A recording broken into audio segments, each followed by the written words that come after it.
Queridos irmãos, que a graça e a paz continue sobre nossa vida. Servir a Deus é muito mais do que a forma que eu possa entender. Servir a Deus não é o meu melhor em conformidade com aquilo que eu quero, mas é sempre o melhor que eu possa dedicar segundo a vontade dele sobre nossa vida.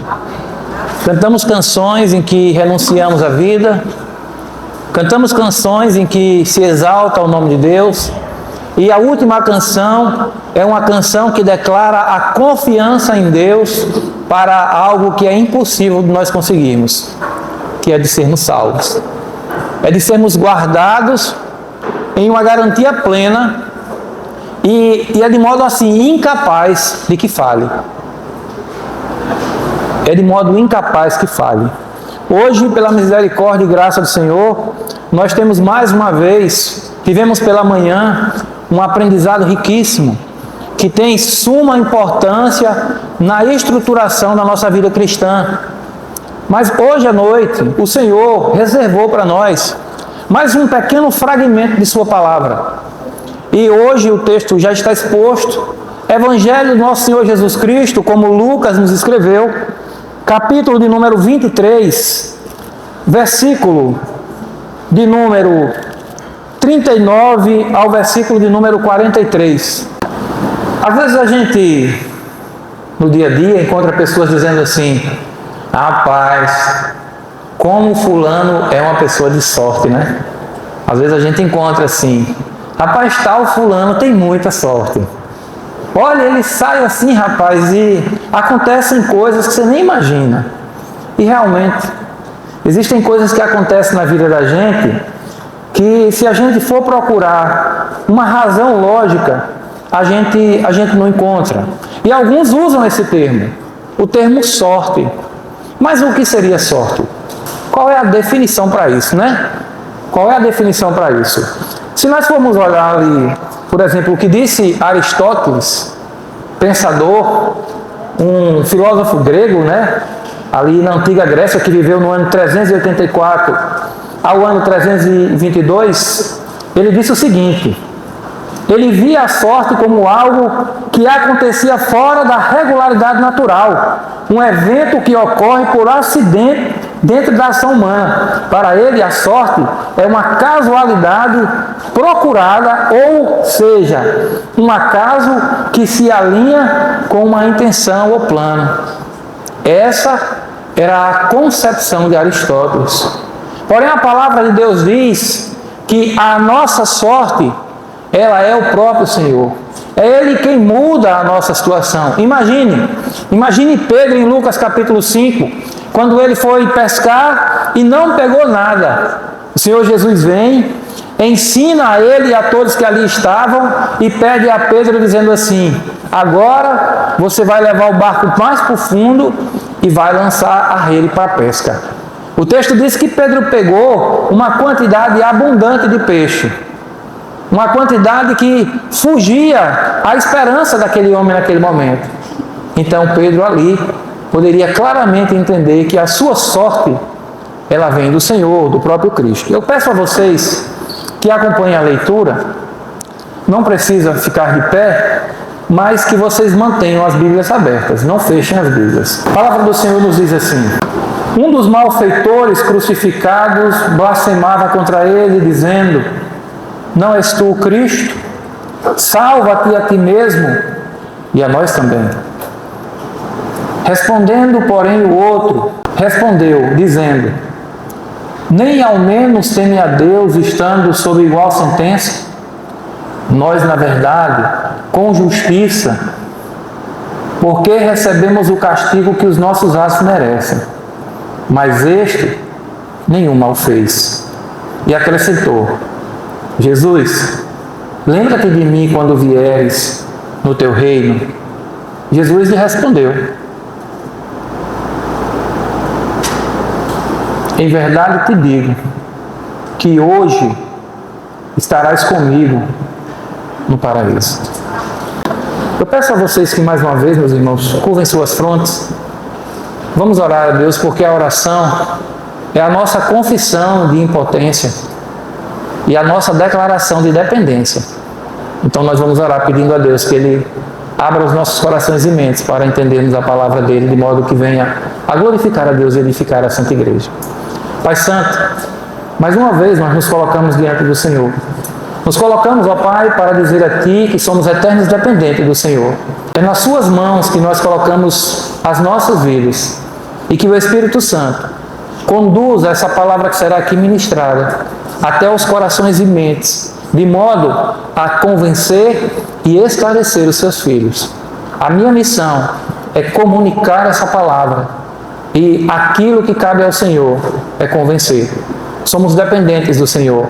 Graças te damos, porque a nossa oração ela é ouvida, e não apenas ouvida, a nossa oração ela é atendida na medida daquilo que na tua plena sabedoria, bondade e poder o Senhor entende que deve. Aplica nos teus filhos e que haja assim a glória devida ao Senhor e assim a edificação na tua igreja, em nome de Jesus. Amém. Meus queridos irmãos, afortunado, hein? O que é ser afortunado? Texto esse que nós vamos meditar hoje está em um dos livros que nós chamamos de Evangelho, né? Boas Novas. Lucas, ele tinha dois propósitos macro quando fez ali a Constituição. Primeiro que ele não fez segundo a própria vontade, né? Toda a Escritura ela foi inspirada por Deus, diz Paulo quando escrevia a carta a Timóteo. E qual era o objetivo dele? Era registrar e testificar a missão de Cristo. Mas não somente isso, mas também de mostrar um evangelho universal. Um evangelho que não era apenas para os judeus, mas para que também alcançavam os gentios. Evangelho esse que também trazia de modo a envolver mulheres e crianças, que era, naquele contexto, um grupo que era deixado de lado. Havia uma ênfase muito grande para com o homem. Quando eu falo homem, eu me refiro agora ao sexo masculino de fato. Então, Lucas ele tem esse intuito. Esse evangelho que foi escrito mais ou menos ali no ano 60, por esse médico. E se você for olhar a forma que Lucas escreveu, ele vai dizer que escreveu isso depois de uma acurada investigação, de uma profunda investigação, de uma investigação minuciosa. Pense bem, qual de vocês aqui está vendo o que está passando ali na rua? Nenhum, porque a posição que vocês se encontram dá uma visão panorâmica de algo que eu não estou vendo. Mesmo nós estando no mesmo ambiente, pode ser que a você seja dado uma visão de algo diferente que foi dado a mim. Então Lucas, conduzido e dirigido pelo Espírito Santo de Deus, ele faz uma investigação de pessoas que tinham sido testemunha ocular, pessoas que tinham acompanhado e testificado, de pessoas que tinham sido alcançadas por Deus e que tinham sido por Ele agraciadas de cura, prodígios e sinais maravilhosos. Lucas, assim, ele é dirigido a escrever isso. O primeiro alvo dele é um homem chamado Teófilo. E se você olhar, assim como é no Evangelho de Lucas, também no livro de Atos, que é atribuído a Lucas, Atos, ele é o único livro histórico do Novo Testamento. Olhe bem, do Novo Testamento, não é da Bíblia.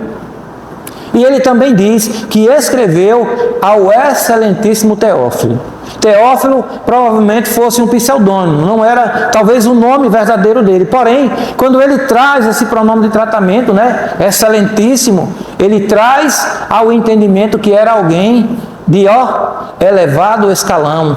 Era alguém que caminhava dentro das autoridades romanas no seu império ou aonde ele expressava domínio.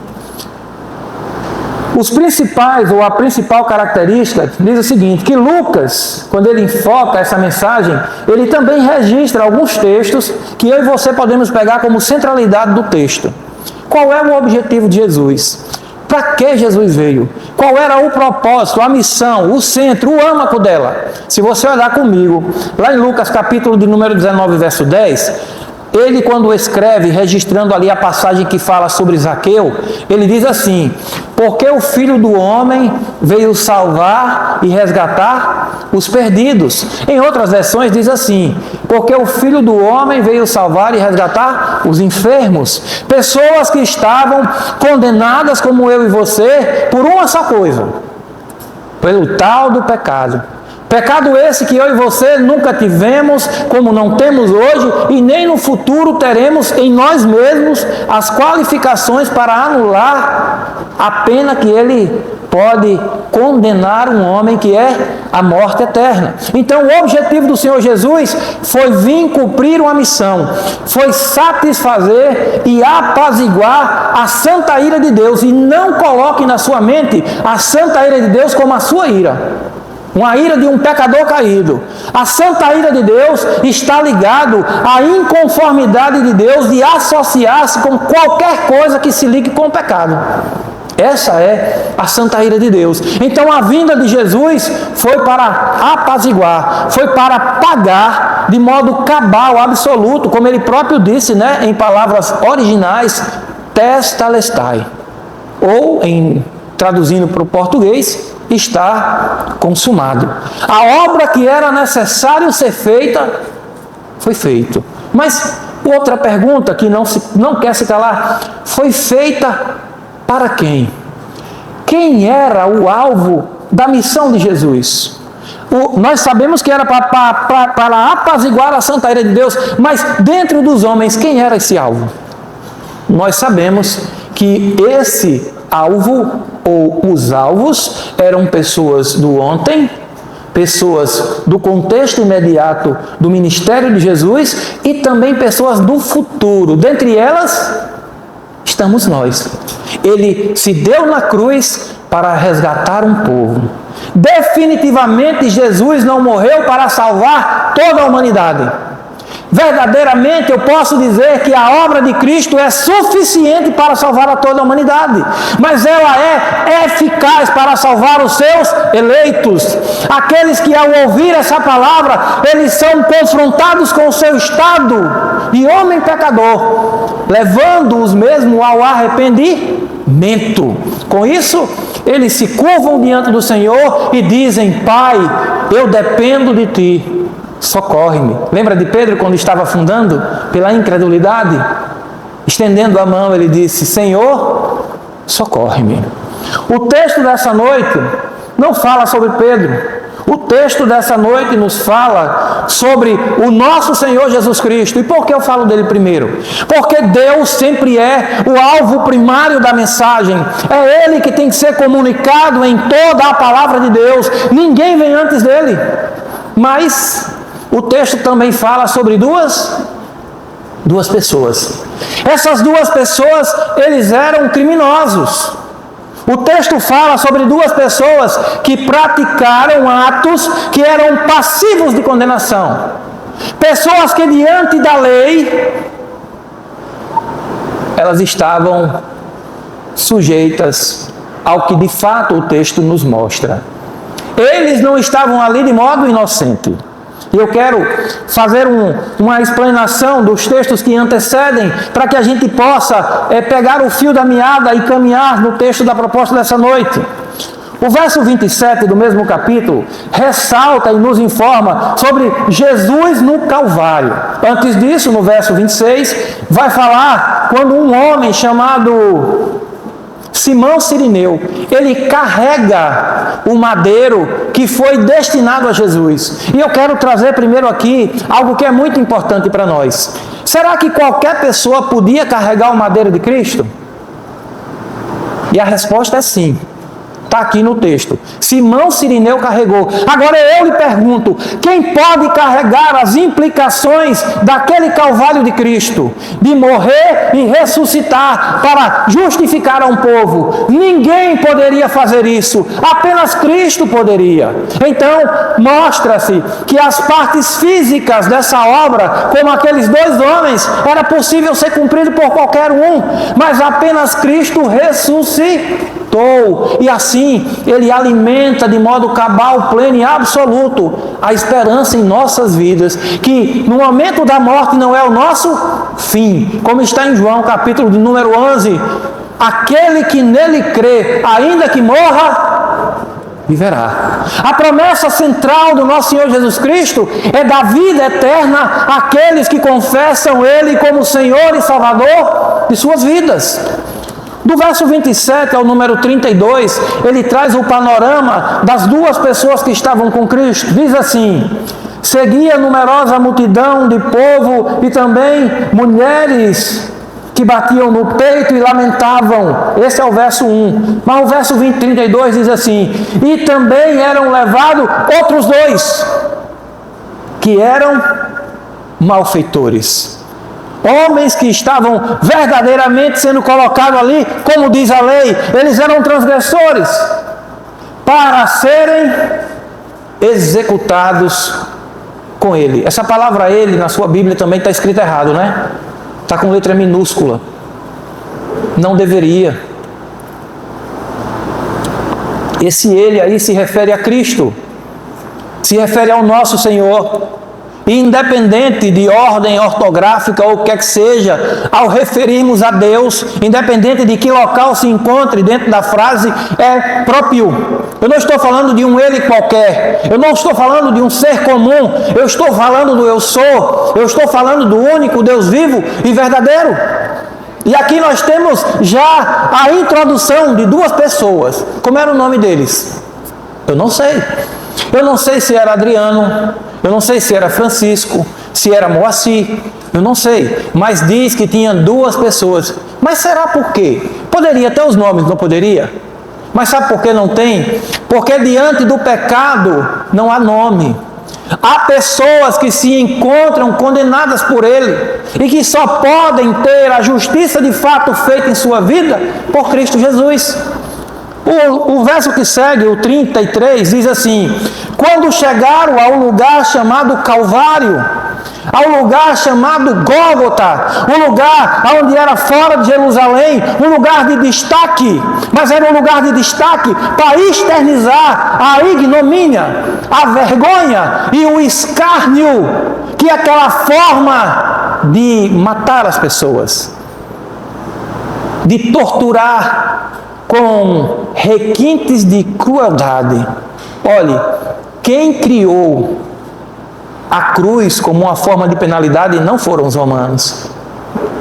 Os romanos, eles aperfeiçoaram aquela forma de torturar as pessoas. Eles empregaram toda a sua dedicação para dizer assim: como nós podemos fazer para que eles sofram ainda mais?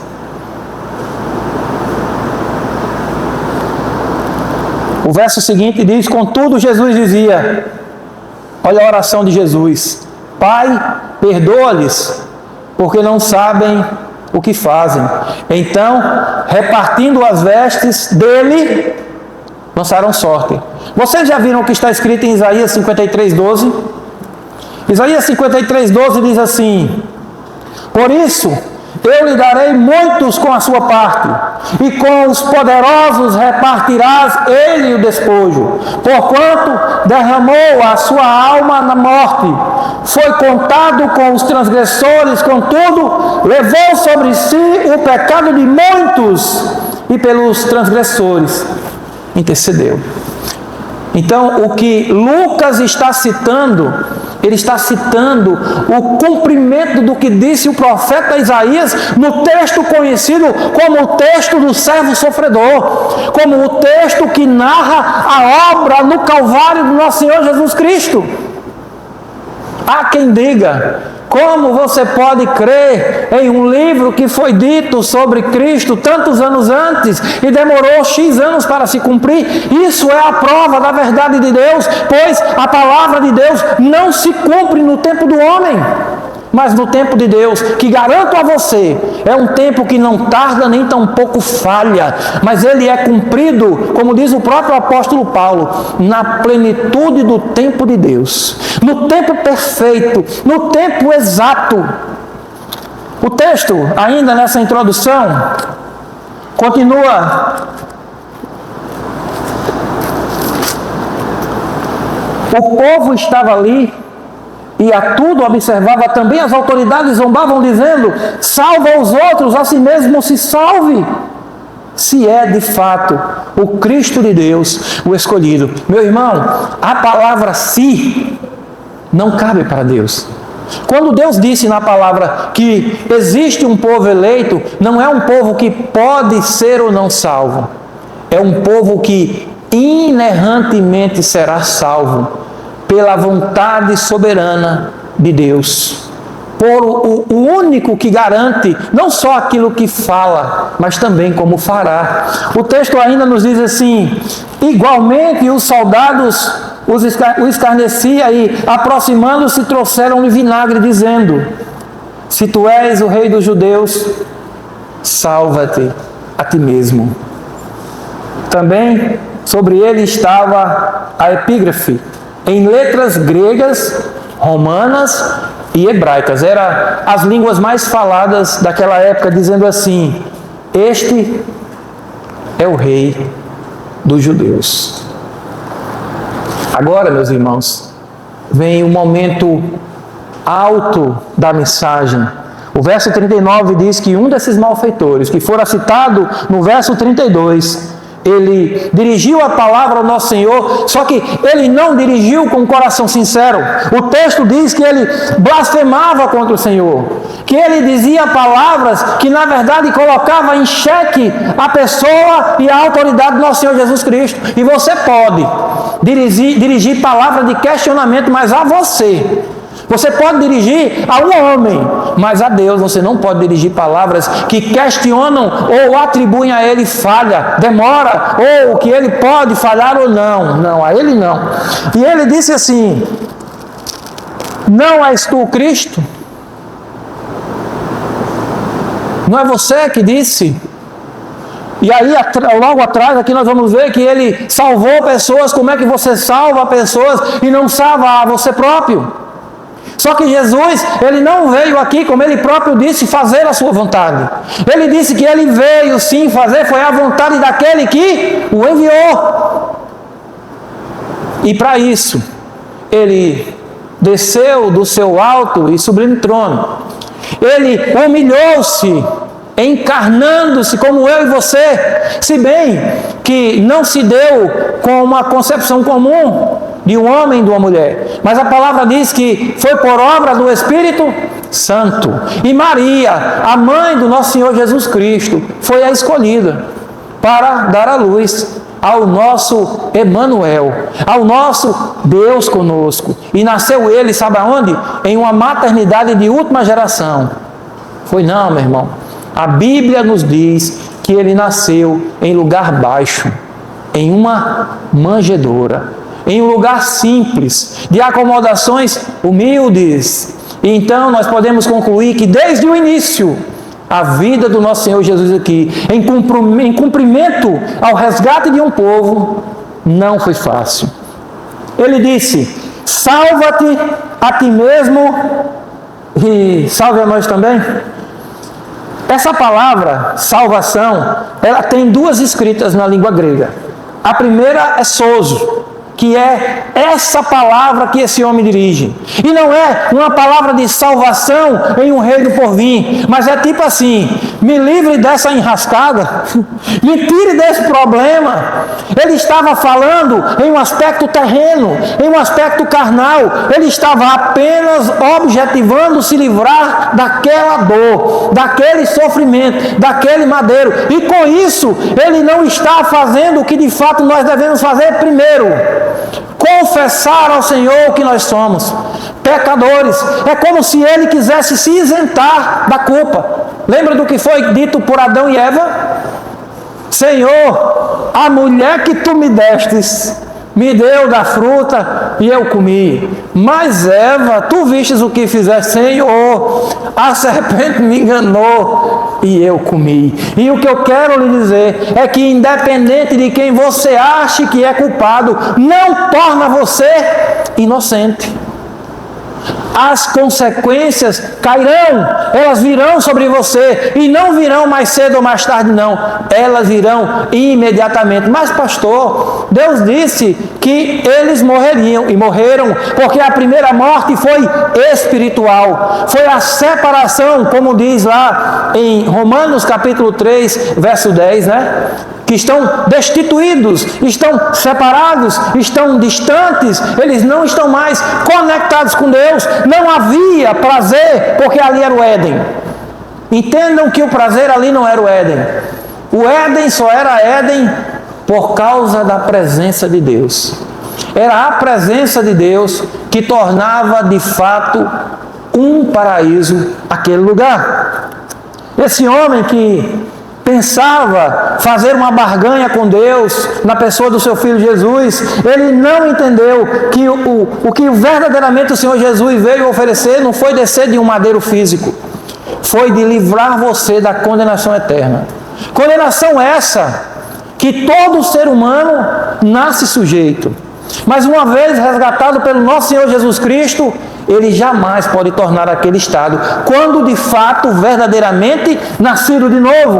A outra forma da palavra salvar, que o texto nos mostra na língua original, chama-se sou. E esse sou é o que nos interessa. Deriva da raiz que revela a ideia de libertação e salvação. Esse homem, ele não tinha de fato conhecido o Senhor. Lembra o que está escrito em João, capítulo 3, versículo 8? Sobre os que são nascidos do Espírito? Não sabe de onde vem, nem para onde vai. Ele apenas se coloca nos braços de Deus para que ele cumpra a sua boa, perfeita e agradável vontade. Lembre-se que isso aqui era um madeiro, isso aqui era um símbolo de vergonha, isso aqui não era um lugar que você dizia, eu vou ali assistir o cinema na Ipita e comer uma pipoquinha com guaraná. Não, aqui era onde os pregos atravessavam as suas mãos, aqui era onde você conheceria a tão temida morte. Mas não ia ser assim não, ó. Lentamente, com os requintes mais profundos e dolorosos da crueldade que o homem divorciado de Deus pode almejar. Esse homem, ele não estava preocupado com o que de fato o pecado nos traz, ele estava apenas querendo se livrar do que os seus próprios atos, as suas próprias práticas o levaram. Ele estava ali porque de fato ele merecia. As leis e as autoridades daquela época tinham todo o direito de levá-lo para ali, porque era o que determinava a lei da época. Porém, meus irmãos, o verso de número 40, ele nos aprofunda um pouco mais no momento.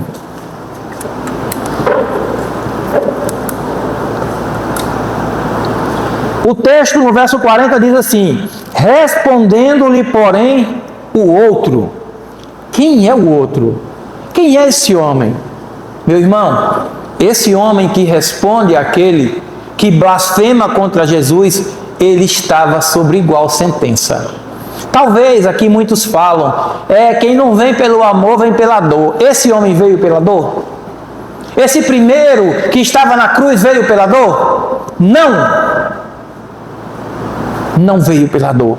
Eles estavam sobre igual sentença. E ele diz assim, respondendo-lhe porém o outro, dizendo, nem mesmo teme a Deus. Lembra do que está escrito em Jó 28, 28?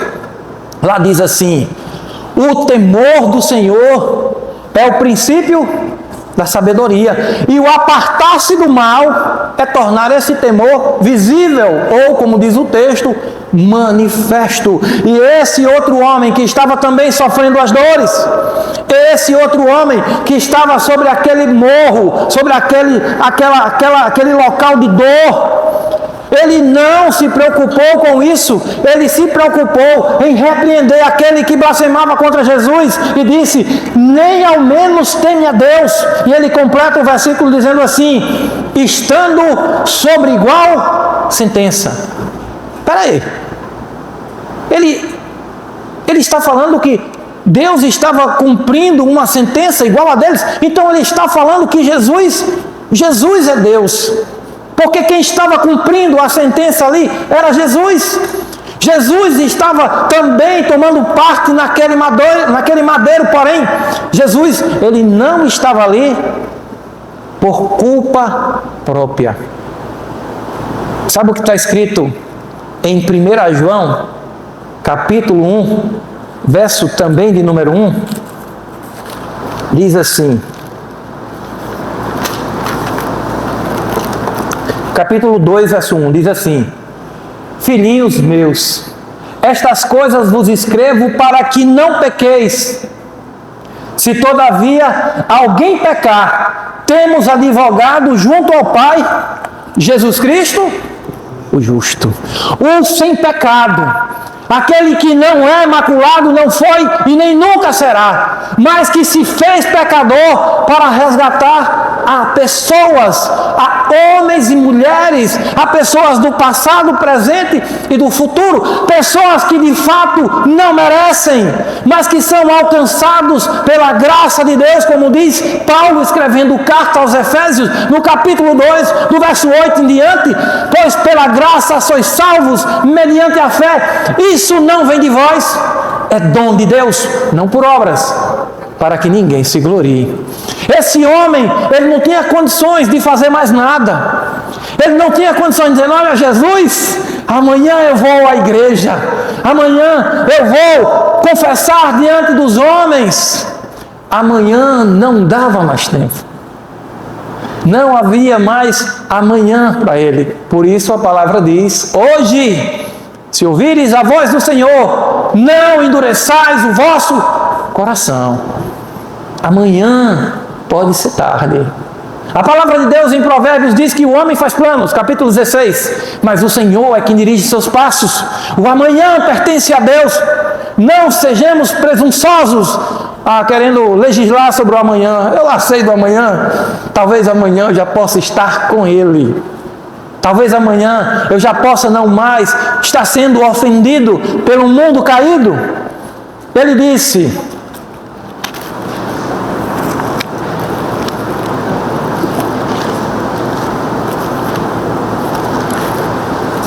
nem mesmo teme a Deus, estando sob igual sentença. O Senhor é o Messias. O Senhor é aquele que havia de vir. O Senhor é o Emanuel, é o Deus conosco. O Senhor é aquele ao qual os salmos, os profetas, aqueles que te anunciaram no Antigo Testamento, havia de vir. Esse homem está declarando, mesmo diante do momento de dor, ele não considerou as suas dores. Ele se amparou no Senhor como sendo o bálsamo sobre aquele momento que não havia mais o que fazer. Ele poderia estar sendo crucificado em qualquer outro monte de Roma. Ele poderia estar sendo crucificado no lado de qualquer outro homem. Ele poderia estar sendo crucificado em qualquer outro dia, mas não. Ele estava sendo crucificado ao lado de Jesus. Era a única oportunidade que ele tinha. Aquela era a hora. Não tinha depois, não dava. O texto continua. Ele agora faz o que você e eu devemos fazer diante de Deus: confessar, rasgar os nossos corações, se derramar diante dele, dizendo: Pai, eu sou como um copo vazio, um jarro de barro que não tem valor algum. Ele disse: nós, plural de uma pessoa. Ele está dizendo aquele homem que ele repreendeu, que ele e aquele homem, na verdade, com justiça. Nós, na verdade, com justiça, porque recebemos o castigo que nossos atos merecem. Ele leu Romanos, né? Todos pecaram e destituídos estão, né, da glória de Deus, né? O salário do pecado é a morte, mas o dom de Deus em Cristo Jesus é a vida eterna. É como se ele estivesse lendo isso, porque a palavra de Deus, ela é um texto conectado ao outro, e ele diz assim: eu sou culpado. Esse homem, ele não estava preocupado para descer daquele madeiro, não. Ele não estava preocupado para que aqueles ganchos ou pregos fossem tirados de sua mão, não. Ele tinha um objetivo muito além desse mundo. Ele tinha um objetivo além dessa vida temporal. Quem foi o homem que mais viveu na Bíblia? Matusalém. Viveu pouco. Viveu pouco. Porque quem está com Cristo vive para sempre. Eu não quero ser Matusalém. Eu não quero ser Noé, aqueles patriarcas que muito tempo cronologicamente viveram. Eu quero viver para sempre a uma só voz com o povo de Deus, Kadosh, cantando Santo, Santo, Santo ao Senhor. E para isso é necessário que confessemos nossos pecados, que venhamos a dizer ao Senhor: Pai, eu sou culpado. Porque quem almeja gozar de estar no verdadeiro paraíso com Deus, entenda que lá com o pecado não se entra. Ou você confessa e abandona, como diz Provérbios 28:13, né? Aqueles que escondem não prosperam, mas quem confessa e abandona alcança misericórdia. E nós estamos falando, não é de Adriano, esse pobre pecador, nós estamos falando daquele que tem toda a misericórdia em si, o nosso Senhor Jesus. E ele diz: nós estamos aqui porque nós merecemos, nós somos culpados. O texto, meus irmãos, ainda nesse verso diz: mas este nem o mal fez, ele é inocente, ele não tem nada que o torne culpado para ser condenado a esse madeiro. Quem levou Jesus para a cruz? Pilatos, não sei quem, os soldados, foi não, meu irmão. Jesus foi para a cruz pelos nossos pecados. Nós que estamos há centenas de anos depois do momento em que ele cumpriu isso, nós fomos os culpados. Nós fomos a causa de Jesus se dedicar de maneira cabal até o último momento para nos redimir e nos dar, em lugar da morte, a vida. Ele morreu e por 3 dias até ressuscitar. E a sua ressurreição é a nossa confiança, porque a palavra de Deus nos diz que assim como ele ressuscitou, nós seremos ressuscitados. Abra sua Bíblia em João, capítulo de número 5, versículo 28 e 29. É isso que está reservado.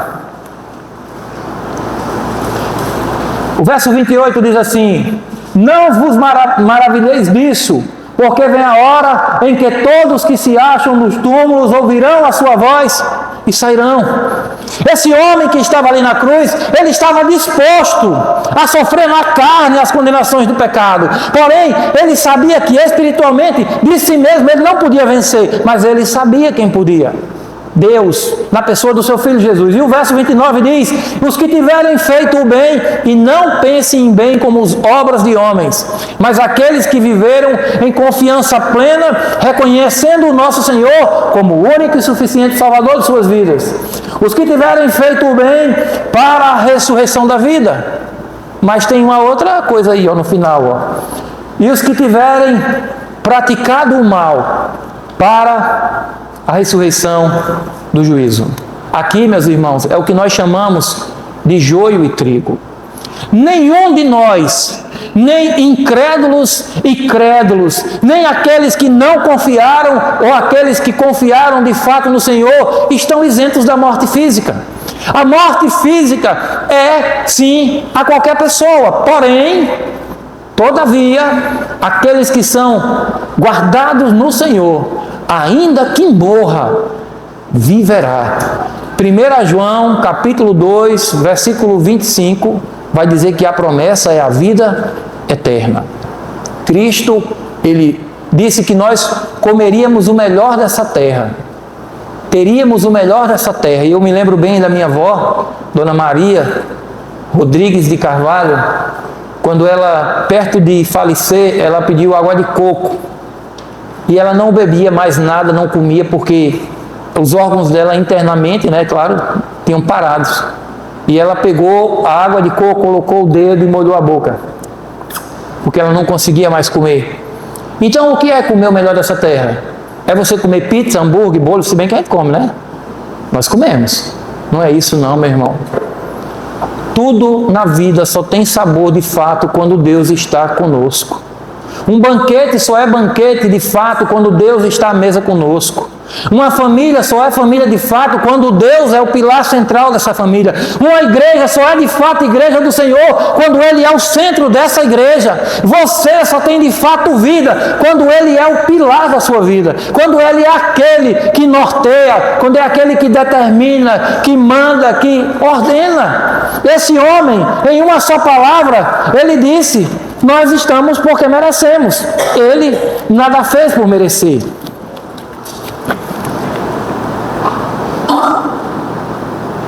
O verso 42, ele faz agora o que você e eu podemos chamar de súplica.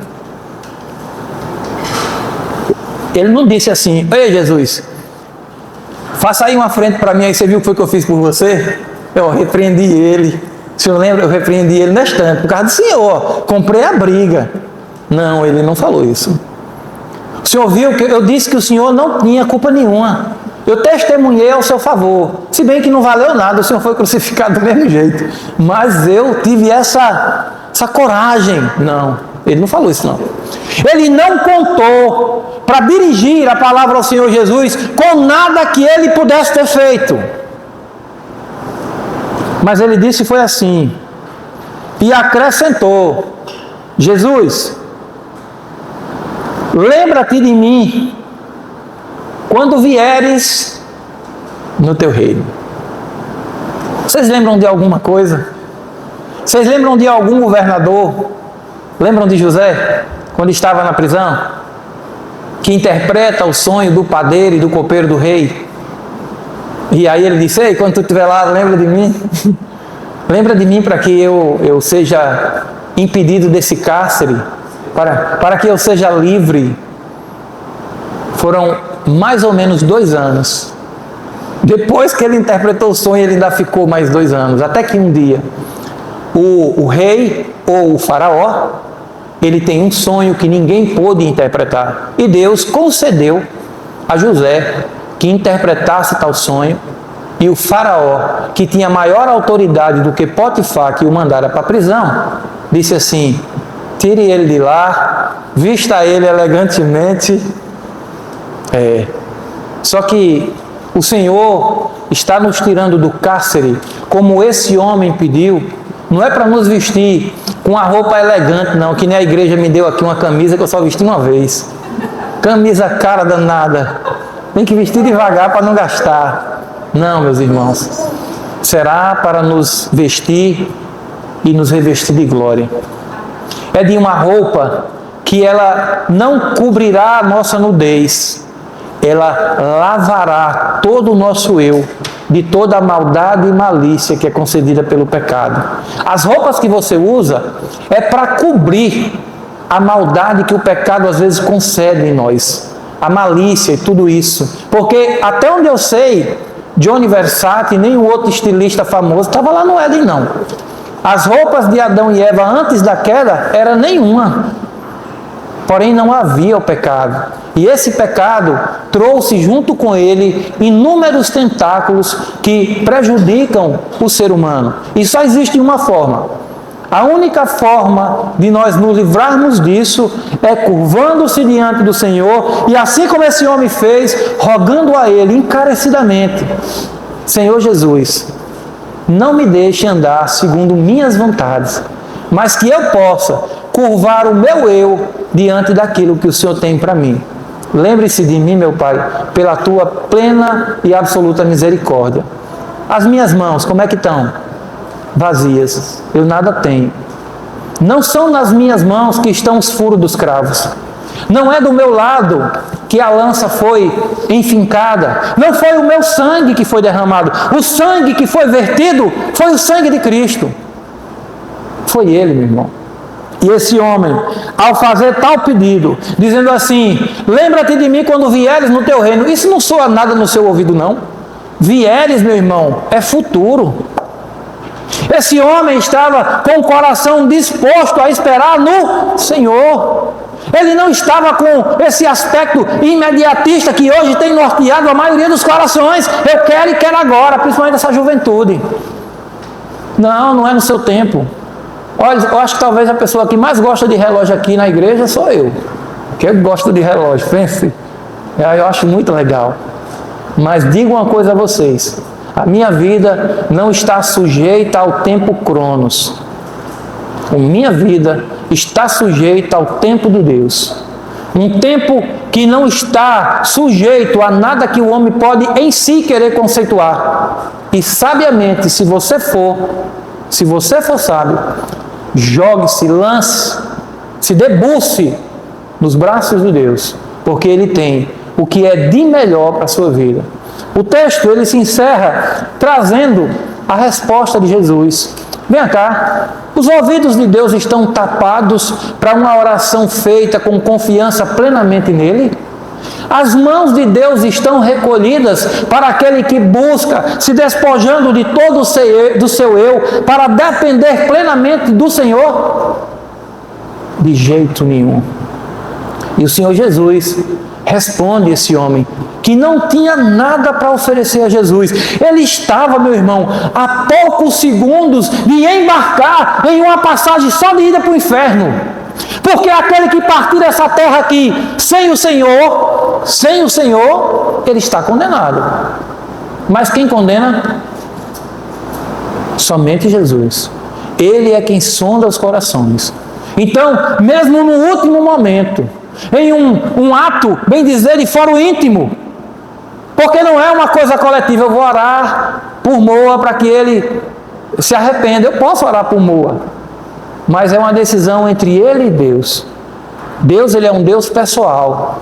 Eu não posso colocar e autenticar a forma com que Deus me chamou para tornar um padrão, porque Ele tem um padrão pessoal, individual, com cada pessoa, de chamar você. Todavia, Ele lhe preserva por um só caminho, pela santa, perfeita e inerrante palavra.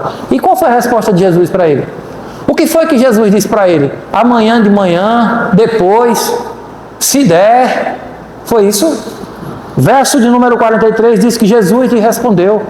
Jesus não deixou ele no vácuo. Jesus não deixou ele sem resposta, como às vezes autoridades que nós procuramos para resolver problemas no meio da saúde ou entre as coisas, que diz: olha, marque a hora, amanhã você vem. Não, ele está à disposição, independente do momento. Jesus lhe respondeu dizendo assim: em verdade te digo, confie, meu filho, no que eu estou te falando. O que eu estou te falando é de plena, total e absoluta confiança, que hoje estarás comigo no paraíso. Agora eu lhe pergunto, o que é que eu quero com o paraíso estando com Ele? Lembra de onde foi que ele foi tentado? Quem lembra? O deserto é sinônimo de morte sem Deus. O deserto, à noite, é extremamente escaldante. Existem pontos tão quentes no deserto que nem comunicação de rádio pega, em virtude do calor. Mas, de noite, é tão frio que é capaz de gerar até mesmo gelo. Ou seja, são dois extremos. E se tem uma coisa que o corpo humano não está sujeito, é a longas temperaturas de menos e mais. Isso leva o seu corpo a um choque térmico, a um colapso.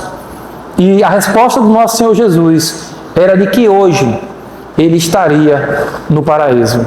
Vocês sabem o que aconteceu com esses dois homens? Humanamente, morreram.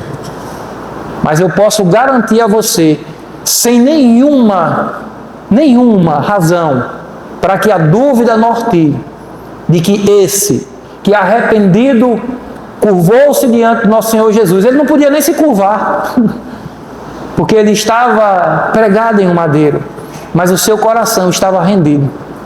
Ele estava entregue nas mãos do nosso Senhor Jesus. E o paraíso é onde Deus está.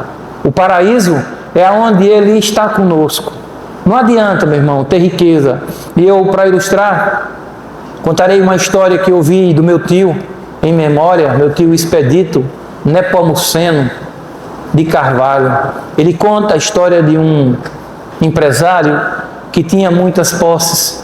E ao passar para uma de suas empresas, ele olhava embaixo em uma ponte e via um homem de vida muito humilde, e com uma varinha feita com vara comum, buscava pegar um peixe naquele rio.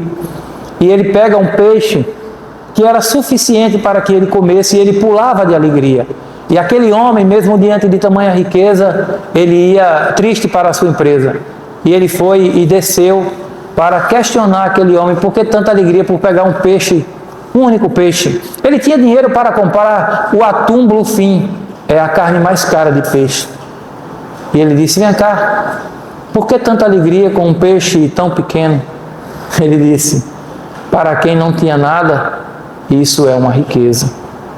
Ele não comprou, o Senhor o concedeu. E isso é só para ilustrar, meus irmãos. Tudo que você tem, se você acha que tem algo, você não tem nada, se você não tiver Ele. Ele é o único que fará diferença na hora D. Na hora em que as lágrimas correrão nos rostos dos nossos entes, na hora em que os que ficaram vão se sentir impotentes, somente Jesus pode fazer com que você vença aquilo que o homem em si só, por seus próprios méritos, é incapaz de vencer. Eu não sei você, mas quando eu ouvi falar sobre a obra de Cristo na cruz, eu tive a oportunidade de olhar para as minhas mãos, e mesmo tendo uns calinhos agora, no momento, não tem as marcas de Cristo, os furos daqueles pregos, porque não fui eu que cumpri a obra. Quem cumpriu a obra foi Ele. A mim cabe só uma coisa: crer e observar tudo quanto ordenar. O fiel, ele obedece ao que Cristo mandar, como diz o louvor. Rogo ao Senhor, meus irmãos, de modo bem sincero, que vocês reflitam um pouco sobre isso. O sangue é o que nos dá, é a vida dentro de nós, né? E Cristo, ele verteu o seu sangue para dar vida a mim e a você. Reflita sobre isso. Não coloque esse ato tão sublime e de tamanho valor em um balde de lixo. Não jogue ele fora. E ao compreender isso, saiba que você não é apenas um salvo, mas você faz parte das fileiras que compõem os soldados de Cristo, que ao serem alcançados por Ele, devem testificar e anunciar o seu Evangelho. Que essa palavra possa entrar em corações e mentes daqueles que aqui estão, e que pela ação do Espírito Santo venha a moldar, transformar e fortalecer vidas, sabendo vocês que a jornada é longa, que a caminhada não é fácil, mas com Ele nós chegaremos até o fim. Que o Senhor aplique a palavra aos corações dos amados irmãos em nome de Jesus. Amém.